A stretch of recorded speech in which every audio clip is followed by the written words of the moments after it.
Trump's campaign says Sidney Powell is not a member of the Trump legal team, and Powell responds, and New York Governor Andrew Cuomo is actually getting an Emmy for his pandemic leadership. And a Florida Holocaust museum has opened up a new exhibit about George Floyd. We've got all that and much more coming up, and it starts right now.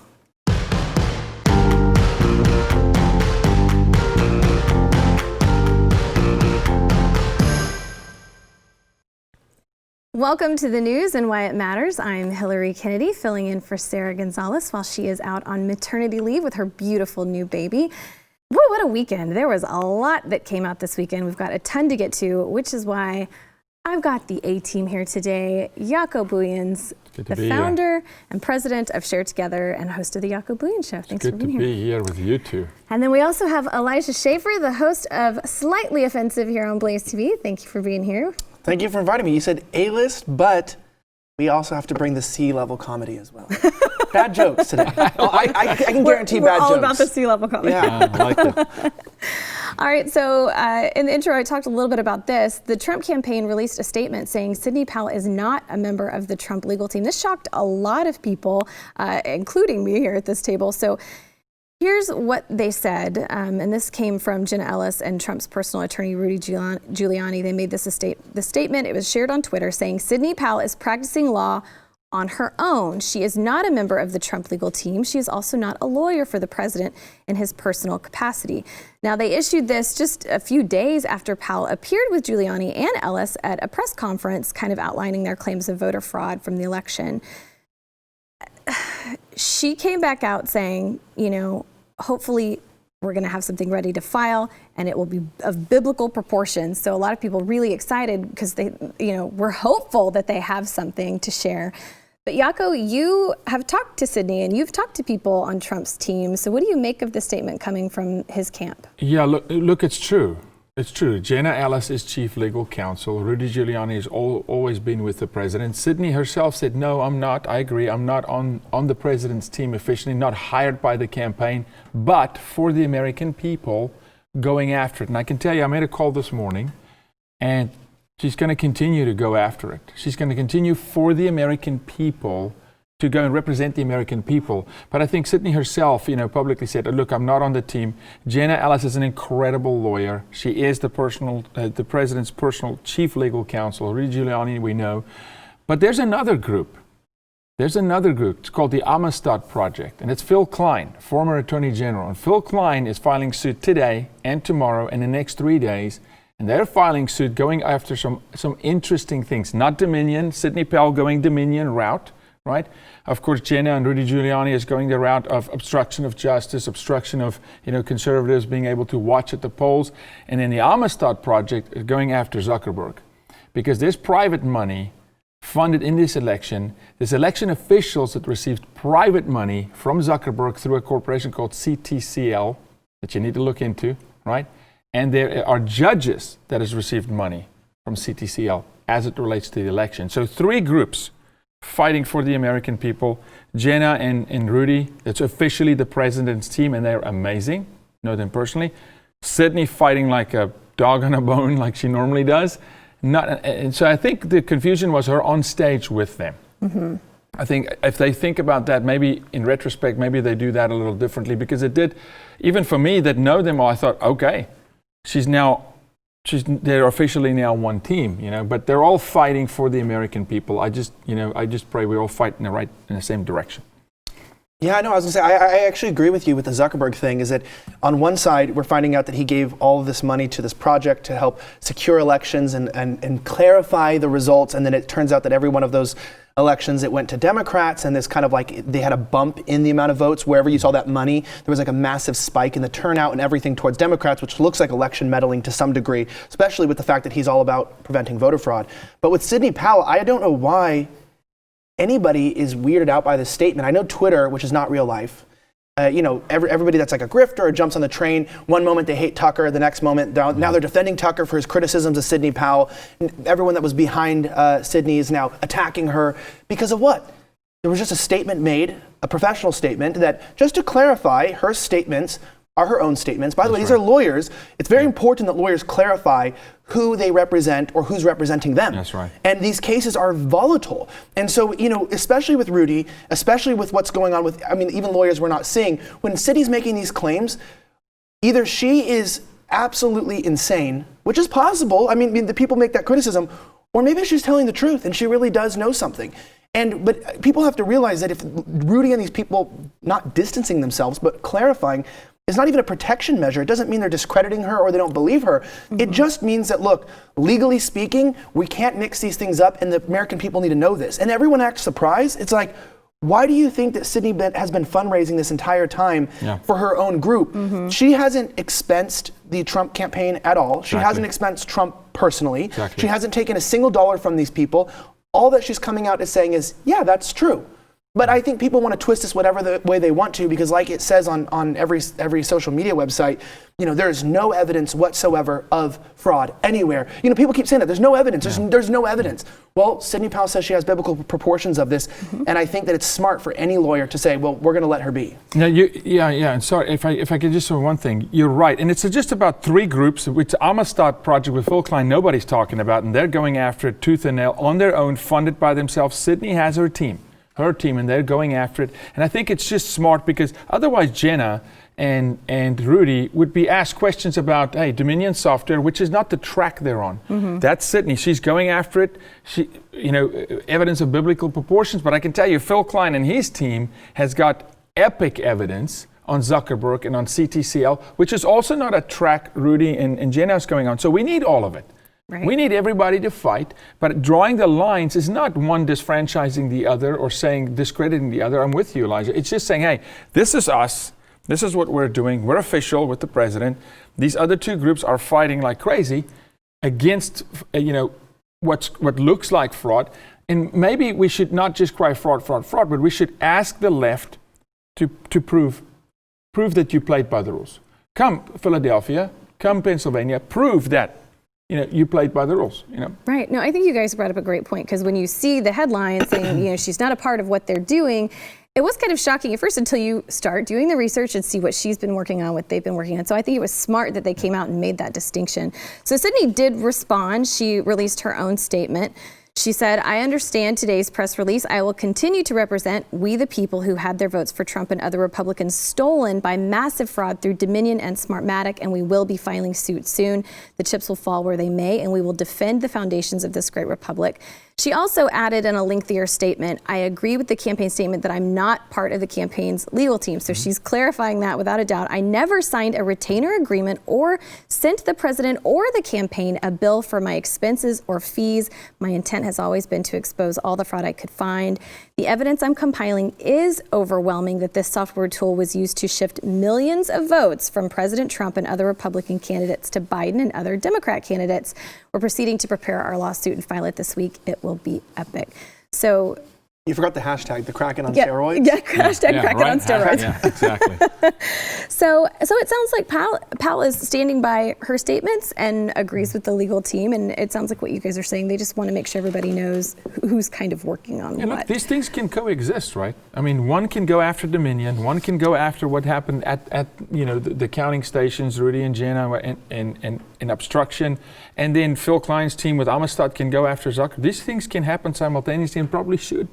It should, but they're just drawing lines saying this is what we're focusing on. Well, it makes you wonder, what incentive would she have to lie about any of this if she knows it will be proven untrue in court? If they're planning to file. I don't know why the left is even trying to write her off, because I have a personal thank you that I'd like to say to the Democrats for spending 4 years and over $30 million to convince the American public that we need to doubt the security of our elections, that we need to realize that they can be interfered with, rigged, that they can be absolutely influenced. They did such a good job that maybe they did too good of a job. And I think the American people now are realizing, before 2016, people probably didn't doubt the integrity of elections as much as they do today. But all it's been for 4 years is, there is fraud, there is interference, believe us, believe us, believe us. And then the election came and they go, but not this one because we won. It's like, well, Sidney Powell's just picking up the torch where you left off and saying, you know what, you're right, there could be massive fraud. If you said that Russia, with barely any evidence, not even really evidence, massively flipped the election in terms of Trump, then what makes you think with a voting system connected to foreign countries, I mean, it's so complicated when you get into where it's counted, who designed it, who wrote it. I mean, there's a lot of suspicious activity. Why should this not be looked into? Why is she crazy? And I think that the Americans are getting tired of that, is that anytime that we question something or we want to know or we want to fight back, we are conspiracy theorists, we're insane, we are undermining democracy. And it's like, well, if we are undermining democracy, then what the heck were you doing for the last 4 years? No question. And it's the rules, Elijah. They make the rules for themselves and they change the rules whenever, what foot is the shoe on in this moment, right? But David Hatteras Jr. had a message this week, which I thought was brilliant. He said, shouldn't every American want to have the peace of mind in our democratic, election process to say, going forward, we should be able to trust the election? Shouldn't everybody, left, right, center of the aisle, say, hey, let's make sure this was played by the rules? The fact of the matter is they don't want to because they don't care. If they stole it and you proved it to them, they would still not care because they're people who support them are walking into Walmart stealing flat screen TVs and they don't frown upon them. They don't oust them. They don't care. So even if you had the evidence on the table, which I believe we're going to see, and I believe we're going to stand firm, I don't think it changes their mind. You saw Twitter? You saw what Twitter did? Jack Dorsey said, no matter what happens, they're going to hand over the official government accounts to Joe Biden, no matter what evidence comes out that he's the projected winner. Like, I mean, they're preemptively planning to put January this man 20th, in power regardless of results. Not saying that we're going to find the results that would prevent him. I don't know. God knows. The lawyers are saying we will. Exactly. But the fact that you're seeing also, like, I think was it the secretary, is either the Treasury or the state, like he's connected to Axios, and Axios, like, he's all connected in the mainstream media, and they're already backing this, and you see this collusion between these people forcing you to accept a reality that has not yet been proven while accusing you for trying to believe a reality that you can't prove. And you're going, well, what kind of country do we live in where I'm getting shamed for doing what you're doing on steroids? Right. Exactly. Look, it's a coup for sure, but it's also a heist. This is a heist because there's a lot of moving parts. It's a heist. There's no doubt. It was well organized. One thing to say it's a coup, we all agree, but to go and execute the bank robbery, right? It's a heist, and there's a getaway driver, and there's a watchman on the wall, and there's an inside informant. They play to win. Yeah, no doubt. I give them such good credit for that. No, they play to win. They're insane, but they're successful. Because remember, I mean, you look at every murderer that's out there, or serial killer, they are insane. But sometimes the ones that are the most crazy are the most successful. They can pull it off. Well, real quickly, we just have time to show you the clip of Tucker Carlson. He responded to the anger that he got from a lot of viewers about Sidney Powell, because he reported and said, she hadn't shown any evidence. So I just want to play you his response. We've heard from a lot of people about that segment, including people in the White House and people close to the president. Like us, they have concluded that this election was not fair. Like us, they are willing to believe any explanation for what happened. Like us, they have not seen a single piece of evidence showing that software changed votes. Doesn't mean it didn't happen. It might have happened. It means they haven't seen any evidence that it happened. And by they, we are including other members of Donald Trump's own legal team. They have not seen Powell's evidence either. No testimony from employees inside the software companies, no damning internal documents, no copies of the software itself. So that's where we are. So this just kind of goes back to what you were saying, Yaku. They're working independently, so it makes sense that they haven't seen any. That's right, and for that reason, it makes all the sense in the world that Jenna and Rudy, the mayor, would say, hold a minute, we can't defend those statements because we don't know. This is us, we're the official team. But in her own right, Sidney Powell can say, well, I'm going down this lane, and I've got a team funded diving into this. For the same Phil Klein and the Amistad Project can say, we're going after CTCL and Zuckerberg. And I'm saying, do it all, all of it, and then bring the evidence. It's got to go to court. Put it in front of a jury. Let the American people see it. Let's run the legal system of this country that's kept us safe and free for a long time, right? Let it run. There's just a fraction of our society that does not want that to happen because in the back of their mind, they know. They know, not just this time, they'll steal and they'll steal again. And they'll steal again. And they've stolen in the past. And they know they've done things. So they don't want to be found out. So whether they're found out this time or not, we should dig. Absolutely. We should investigate. All right, we've got more to come. First, we want to thank our sponsor, Omega XL. So whether it's your back or your knees, your neck or shoulder pain, the underlying cause, it's likely inflammation, and you have to defeat inflammation or it can cause permanent damage. Backed by 35 years of clinical research, Omega XL, it attacks the inflammation that's causing your pain, which is brilliant because pain relievers, topical rubs, those just mask the problem. Omega XL neutralizes the inflammation that causes the painful stiff joints and muscles. There was even a doctor that said, with my prescription pad, I can't write anything that comes close to doing what Omega XL does. So if you're suffering with aches and pains and all that stiffness that hurts, right, you need to try Omega XL. So let's get you started. Order Omega XL now and get a second bottle for free. Visit omegaxl.com/news. That's omegaxl.com/news. Or you can call 800-844-4888. That's 800-844-4888. We'll be right back. Well, would you believe it? Governor Andrew Cuomo is about to receive an Emmy Award for his pandemic leadership. This is actually a real story. This is bizarre to me. He has been selected to receive this year's International Emmy Founders Award in recognition of his leadership during the COVID-19 pandemic and his masterful use of television to inform and calm people around the world.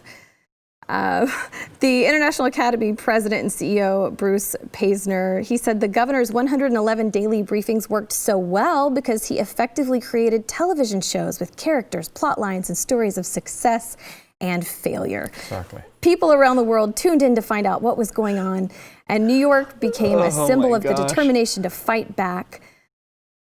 These briefings were carried live by New York's local TV stations nationally on CNN, MSNBC, Fox News. How are you reading this with a straight face? I could not believe this when I saw this, truly. And lots of New Yorkers have been responding with total disbelief over this as well, especially those who had loved ones that died in those nursing homes and were just shocked by the way he handled this. So first he's gotten a book deal, and now he's getting an Emmy. Of course he got a book deal.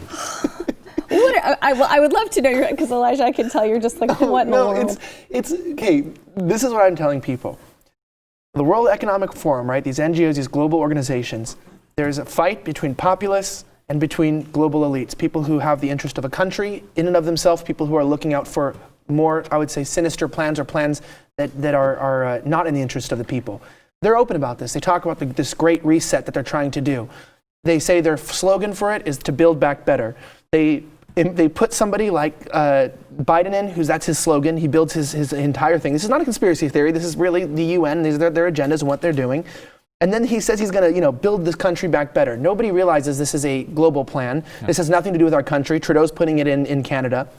And then you get down, and the best way that these global elites can kind of slap us in the face is by doing things that are so ridiculous and stupid with our institutions, and basically mocking us. And some of the things that they do is like, I could just, not that I have evidence of this, but I could just picture people being like, what's the best way to show the populist movement is dead or that New York is run by these elitist class people? Let's take the worst governor in America that is the responsible for the single-handedly over 30,000 deaths, specifically over 6,000 elderly people directly by his order. Literally, they say Trump killed people. Cuomo literally, by his decree, has a bunch of people who are celebrating the holidays now without their loved ones because of him. Let's not only give him a book about his success, right? It was kind of like with Obama, how he did nothing, and he's on book 4, I think, about himself. Let's give him a book, but let's put him on TV and award him, and this is for theatrics.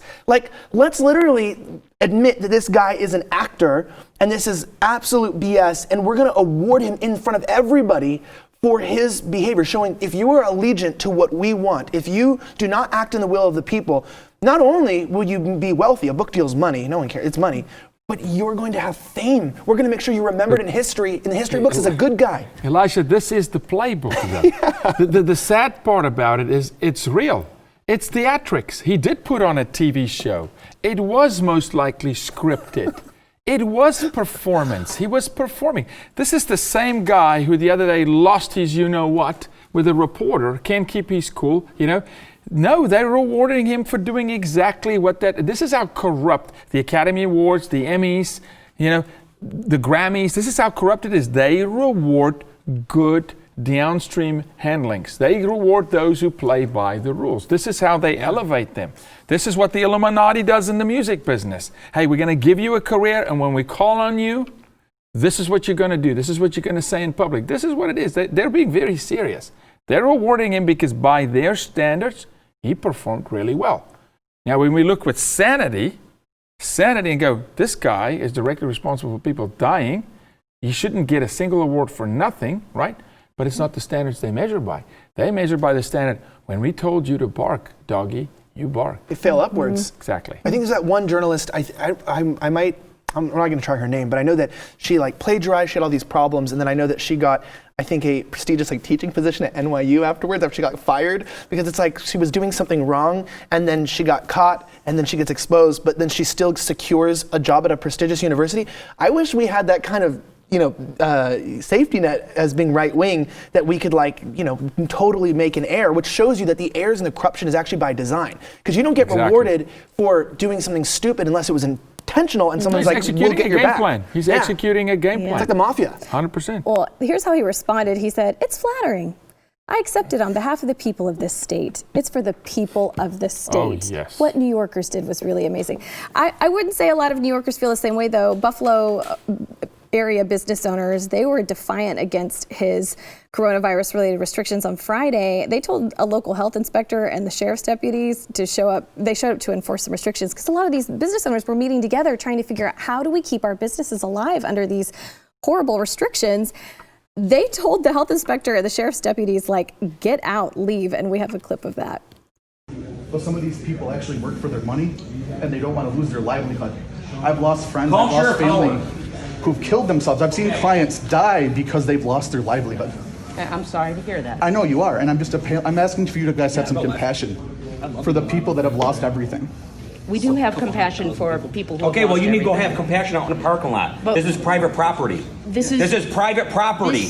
This is private property. Yes, it is. It's private property. I Go get didn't a argue warrant. that. Listen, man, this is private property. They're not wanted here. So do your jobs. Well, her job is... Well, no, your job is to remove people that are not wanted here. You have a permit We're from the wanted health here. department. They're not. Do you have She's a health hiding her department name permit? tag. She had her I'm name not. tag. It's There right we here. go. It's right There here. we You go. can see my name They're just tag. doing their job. There we go. You should all be wearing masks. How come I'm not none of you doing have anything masks wrong. on? Don't worry about my health. My health isn't your You're concern. meant to be wearing a mask. It's a government Okay, well, then mandate. write me up. It's the law. Okay, then take me to jail. It's not the law. Then take me to jail. So this was the Erie County Department of Health and the sheriff's deputies there. So what does it say about New York that at the same time the governor is getting an Emmy award, but you've got these business owners that are desperately trying to get together, save their businesses, and here you've got the health department coming in to try and shut them down? Because, Hillary, we celebrate Thanksgiving this week. Why? Because we value family, because we value people. We're still going to, no matter what they steal, no matter what they try to do and convince you, at the end of the day, when someone, I always say, the thoughts you have alone at night on your pillow, that's the real you. People want to be close to their family and their people. And they may have to have a reality check and realize they didn't vote that way November 3rd, but you're going to see this happen across this nation. You hear me today. If Biden's in the White House, this is going to happen in places you would the least expect it, like New York, Minnesota, because when you put a dog in a corner, right, and he's got nothing more to lose, he's going to attack. And it's going to be surprising to see the ones that are coming out in states like cities like New York who's saying, get off my property. This is private property.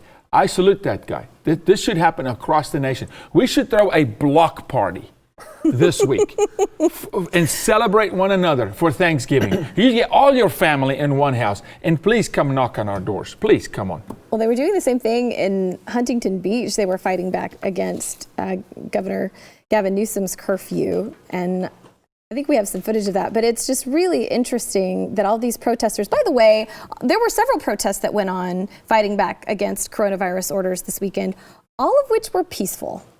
I didn't hear anything about there being... No, they were actually peaceful. They were peacefully ignoring the laws. And I want to point this out.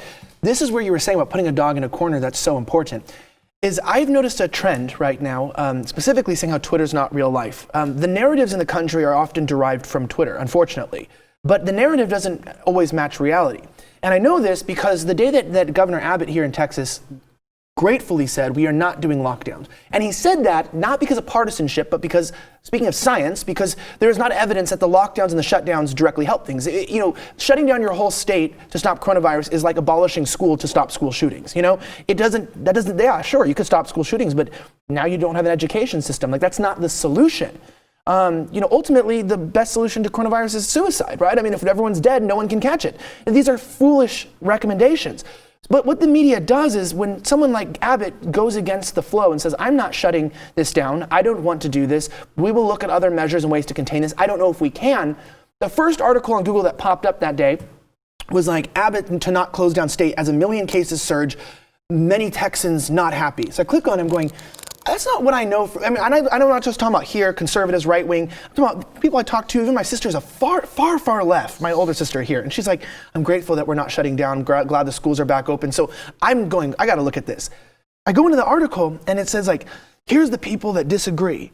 So I'm like, let me go look up their personal profiles. And they have like 10 followers. It's a random account on Twitter. And it's like, BLM, they, them, she, hers with my pronoun, anti-Trump, resist. And I'm going, hold up. To make a narrative of saying that people didn't want to reopen the state, you found some fringe people who are crazy and hop on every anti-right-wing bandwagon to represent a great narrative of the state. Not a lot of people are not happy. That's what they're doing, is if you look in the background of who they're saying in this coronavirus supports the shutdowns, they go, oh, many people agree. They're talking about like 10 comments under Cuomo's tweet of people that are mentally ill. And the average person you talk to is like, look, we know that shutdowns were an okay thing to do in the beginning, meaning because no one knew the truth. It was very hard to know. And everyone was like 2 weeks, whatever, we'll all chip in. But we did our part. And either the government, which I don't want, is going to have to compensate us and give us back all the money that we lost, or they need to open up our states and our cities. And I don't know one business owner or individual that is sane, that are left or right, that believes that these shutdowns are not only necessary, but that someone should get an award for conscripting them. I mean, I'm telling you, this is nonpartisan. That's why they're manipulating the narrative publicly, just to keep slapping us, being like, actually, not only are these governors doing their job, they're the best people in the country. And I can't say anything else, or I can get kicked off the air. But this is what they do. They write the story. They write the story, and we've been drinking the Kool-Aid for decades, and it's time to stop drinking the Kool-Aid. Time to stop. You got it. You guys, I'm so glad y'all are here today. You're making me feel better about things. We're all in this together. I want to give Cuomo a nuggie. Can you say that? They always say they want to punch people. I'm not going to say anything violent. I wonder if Chris Cuomo is jealous that his brother's getting an Emmy. I bet you that Thanksgiving, It's going to be a love fest for him. Exactly, right? He'll have him on his show so they can congratulate each other. Yeah. All right, so we've got more to come. First, we want to thank our sponsor, Taser. The world in 2020. Boy, it can feel like an unstable and dangerous place, but we can't live in fear. And Taser is giving people the confidence to protect themselves by creating life-saving self-defense technology. Taser's line of non-lethal self-protection devices, they're small and they're lightweight enough to carry with you or in your glove compartment or your purse, but they are powerful enough to incapacitate an attacker. Now, guns can come with risks for you and those around you, and even pepper spray, that can harm you as much as an attacker, and it's often ineffective. But Taser products, they're safer and they're easy to use. They use an electrical charge to immobilize attackers for up to 30 seconds. That allows you time to escape and even sends emergency dispatch to your GPS location. The Taser devices, they come loaded with features like laser-assisted targeting and that emergency dispatch, which will send a response team to your GPS location upon firing. That's peace of mind. More than 237,000 lives have been saved with the Taser network of devices, apps, and personnel. So protect yourself and your family with Taser's line of smart self-defense products. Taser's available without a permit in most U.S. states. So get the Taser Pulse Plus or Taser Strike Light at taser.com with promo code Y and save 15% now at taser.com, promo code Y, spelled TASER. .com, promo code Y. Restrictions apply. See site for details. We'll be back in just a minute. A Holocaust museum has opened an exhibition about George Floyd. Now, this is in Maitland, Florida. It's their resource and education center. They opened a new exhibition titled Uprooting Prejudice, Faces of Change. And they said, in the wake of George Floyd's murder, we felt it was important to bring meaning to the aftermath to our museum. Now, the exhibit features 45 black and white photos of individuals depicting their powerful emotions and thoughts in response to racism, according to the museum's Facebook page. Now, the United States Holocaust Memorial Museum, it describes the Holocaust as a systematic, bureaucratic, state-sponsored persecution and murder of 6 million Jewish men, women, and children by the Nazi regime and its collaborators. So that's the United States Holocaust Museum's definition, but this is the Holocaust Museum in Maitland, Florida that has this exhibit. I would love to know your thoughts on the comparison of George Floyd's death to the Holocaust and how they're trying to align those two things. No life lost. The life that agrees with me, the life that disagrees with me, the life that believes the faith I have or doesn't, no life lost is ever good. Okay? Because God, we're His children and He wants every life redeemed. Never good. But this is insanity. I take personal offense to the fact that that museum wants to play to, culture and wants to be culturally accepted. It's a Holocaust museum. By definition, to bring, honor to my family is Jewish. Okay, my grandmother, we have family members who escaped the Holocaust, right? Am I saying don't have a memorial, a museum for that matter, for George Floyd or any? Absolutely. Go do that. Yes, but this is like Baskin and Robbins saying we're going to start selling pizza. This is not what you're doing. And I was going to say, read the definition. Just read the definition, and you've done it, of what is the Holocaust Museum's purpose, right? This is, to me, nothing other than them playing to the liberal left media crowd. And this is like earning brownie points. But you have to go ask family members of survivors of the Holocaust, family members of those who lost, and say, do you think this in any way, shape, or form, diminishes the impact of a Holocaust museum to the Jewish population around the world? And the answer is absolutely yes.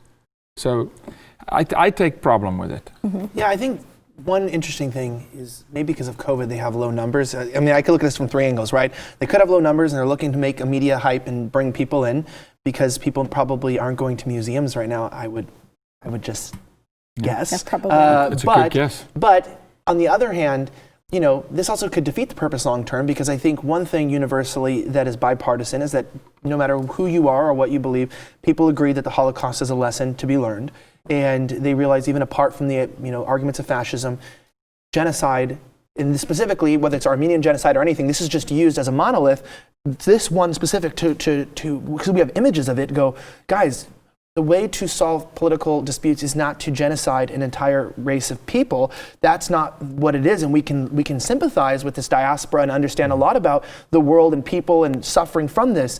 So on that hand, I could see that they're going, well, maybe this is another movement that we've sparked off, and we look at it and we go, oh, we can learn a lot about the world and the plight of Black people and stuff. But they just aren't the same, and they aren't connected in the same way. And I will say this, a lot of Jewish people, though, are very liberal. Very, very liberal. Like extremely, which always seems so weird to me, too. Bizarre. Because even Cuomo is like very, very in some ways anti-Semitic. They target the Jews in New York, yet they're still loyal. I would say that this has less to do with, like the alt-righter people would be like, oh, see, the Jewish people control the world or whatever, and they're trying to manipulate things. No, I think this has to do with the fact that there's a lot of liberal people, and this was probably actually a smart business decision. I'm sure some people will go see it now, and good on them, and they've ruined their long-term bad plan, Absolutely. And so I just think it's sad to see that liberal politics has ruined even something as simple as remembering a terrible thing like the Holocaust and turned it into a political game. I hate it. Monetizing it. Well, so we just have a few minutes, but I do want to talk quickly about Patrisse Cullors, one of the three co-founders of the Black Lives Matter movement. She's calling for Joe Biden to enact some really far-left legislation that would lead to the abolition of police, prisons. They want to dismantle the Drug Enforcement Administration, Immigration and Customs Enforcement, Customs and Border Protection, Immigration Detention Centers. It's called the Breathe Act. Definitely look it up and read about it. But I mean, they're talking about removing police, school resource officers, armed security from schools, metal detectors at schools, surveillance equipment. They want to get rid of all of those things. And on and on and on. They also want, of course, clean, renewable, zero-emission energy sources, kind of like the Green New Deal. They're focusing on a lot of that. But do you think Biden would sign a piece of legislation that is this far left? Well, I got to hold firm and go, Biden's not going to be able to do too much, because I do believe we're going to keep the Senate. Okay, so number one, the Senate is, I hope we can in Georgia. If not Biden, that's what they want. I've heard it said that they were upset with President Obama. He was not radical enough. They wanted to enact a lot of these things we're seeing now during his 8 years in the White House. They wanted to move the needle further left than even Obama did, right? This is their time. This is why they went nuts when Hillary didn't make it, because she was crazy enough to do it. Clinton, this is a beautiful Hillary. I don't know I'm Hillary with one L, yeah. Likable Hillary. Do I think Biden would do it? Those behind him? Yes, they would. They've already done it. We've already had Chaz and Chop and defund the police. But I want you to hear what you're reading. You're talking about a lawless, complete lawless state. You have to ask why. Why? The game plan is let it implode so we can make government really big to come save it. That's what they want, because there's nothing to save if it's functional. Absolutely. All right, we've got to go to break. We'll be back in just a minute. Yeah, you're so right. Break it. Break it. So that we can justify, you know what? This needs to be China. You cannot take it.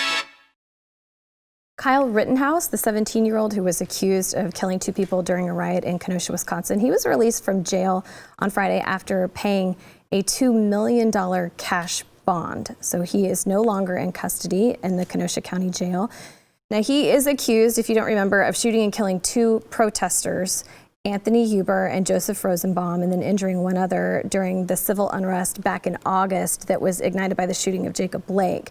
Now, he is facing 6 charges from the shooting, including first-degree intentional homicide and attempted intentional homicide. So you've been following this pretty closely. So tell me what your thoughts are on this. Well, I was there. I helped apply pressure to Joseph Rosenbaum. I saw he got shot 6 feet from me. So I kind of have an interesting perspective as people tell me what was happening that night. Yeah, the entire narrative is off. Kyle Rittenhouse, the only argument that can be made is 2 things. Should he have been holding a firearm at his age, and was it legal for him to be holding that firearm? This is the argument. And number 2, just asking the simple question, what was he out there for in the streets that night in Kenosha? And I'll tell you, this was multiple nights of rioting and looting. This was some of the most drastically damaging rioting I've ever seen in my entire life. What's not reported by the TV, there wasn't enough reporters out there. There was a point, guys, where they burned down an entire downtown city block, the whole block, with apartments above it while there were kids inside. I mean, these are not good people. These were not fighting for racial justice, just white protesters, chanting BLM. This was a coordinated domestic terrorist attack on U.S. soil that the army should have been involved in. I mean, I've never been to a battlefield, so I don't want to, take stolen valor, but this was warfare. This was a war. This kid was out there with certain people. The only businesses that were getting saved were the ones that were being guarded by militias. I know why there's an attack on militias, because militias could actually be the answer and the solution to defending America. And there's a reason why they're attacking this kid is because the Americans like this are the ones who stand in the way of their plan. I am not happy that people were killed. Yes, it turned out one of them was a pedophile that was killed and stuff, and people say, well, did he deserve to die? No. When you deserve to die is when you bum rush and you run after a kid, Kyle. And I'll clarify this timeline that is backed up by the New York Times, backed up by ABC, for anyone who wants to doubt it. These are verified terms. He did not fire the first shot that night. There were many guns shot that night. People had guns openly. There was a lot of guns that night. Somebody shot a gun while another individual, Joseph Rosenbaum, chased him. He threw something that appeared to be like a bag, and this guy, Kyle, fired back because he tried to grab his rifle from him. To me, even if you want to make the argument, should he have been there, why is this the argument of people that burn down an entire city? Why are we freaking out that somebody fought back? I think Kyle acted in self-defense from every video that I've seen. I think every American has the right to behave the way he did. And I will make this further argument. I don't care if I lose advertisers or people or get called a racist. I am glad Kyle was there that night and the militias were there. I think more damage would have been done, and I think this sends a strong message that has not been set strong enough that if the police don't want to do their damn jobs, and if the military or people do not want to keep order, the American people will. And I think Kyle is an American hero, not because he murdered people, but because he stood up for a city, a place where he worked. People say he went there to kill people. No, a place where he worked. And I hate the narrative. People don't want to be attached to him. I will go down with him. I will go down with Kyle until all charges of homicide are dropped. If he goes to jail for operating a weapon as a minor, that's up to him. That was his choice. If he goes to jail for, something for defending property that wasn't his, that's up to him. I won't defend that he's saying that he's innocent of any charges. But did he do anything wrong in those killings? I do not believe so. And am I surprised that not more of that has happened? Yes. Well, what's interesting is the San Francisco District Attorney, Chesa Boudin, is a far left progressive. It's San Francisco's top prosecutor this year. So Boudin argued against Kyle Rittenhouse's cash bail, citing strong evidence of racial bias. He said, look no further, strong evidence of white shooter motivated by racial bias committing a double murder with an assault rifle, but wealth sets him free. But it should be noted that both of the men whom Rittenhouse shot and killed were white. Boudin's a self-described socialist, but basically said cash bail is a discriminatory and unsafe approach to pretrial detention. What do you think? Look, you can't. What Elisha just did here was excellent. Okay, so I'm not even going to, I align with it, but I want people to hear that. I want to make a separate point here. Do you want bail or not? Because you abolished bail in New York for rapists and murderers. They walk on the street. They just pull it, right? At midnight last year, they say no more bail. So do you want bail or not on the left? Is bail a good thing or is it a bad thing? Because here now you want him to stay in there. You don't like the fact that he could post bail, but you're letting criminals out on the street in New York every single day. They don't have to pay bail and bond. Innocent until proven guilty. Number one, this is still the United States of America.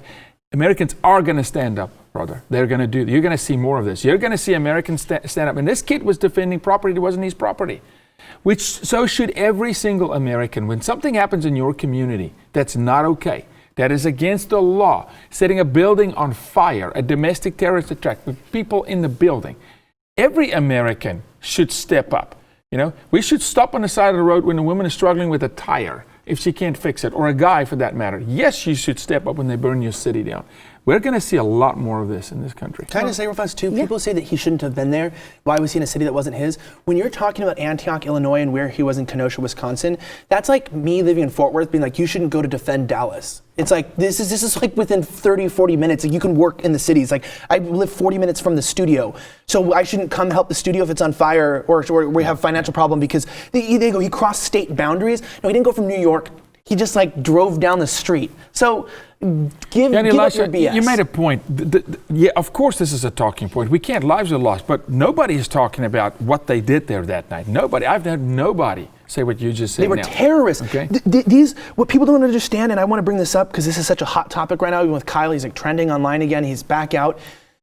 What it's going to take is people like the MyPillow founder, Mike Lindell. Mike Lindell just going, I'm going to bail this guy out, meaning as conservatives, as right-wingers, wherever you fall, libertarians, people who love America, I should just say, people who love their country and their rights, we got to not bow down to the cancel culture, to the mob. And it's like, that's where people say, well, people have told me it's not good for your brand or this to tie yourself to Kyle. I go, you know what? It's not bad because of the narrative it's bad because of the narrative about Kyle, not because of the truth about Kyle. That's where we got to stop caring about narratives. The narratives are wrong here. It's untrue about this kid and what he did. No matter who says it, the truth is out there and it'll set everyone free. And in this case, it is setting him free, it looks like. And so I just wish that more of us would grow a backbone and just stand up and go, who gives a crap of the backlash we get? Because it's getting to a point where if you care about anything or what things are going to sound, just be cutthroat, let your light shine brighter, and just stick up for the people who are under attack. So we're grateful for people like you guys, absolutely, and for you being brave enough to be there on the ground and actually see what's going on and report the truth. I didn't know that was going to happen. All right, so we got to go to break. We'll be back in just a minute. Stick with us.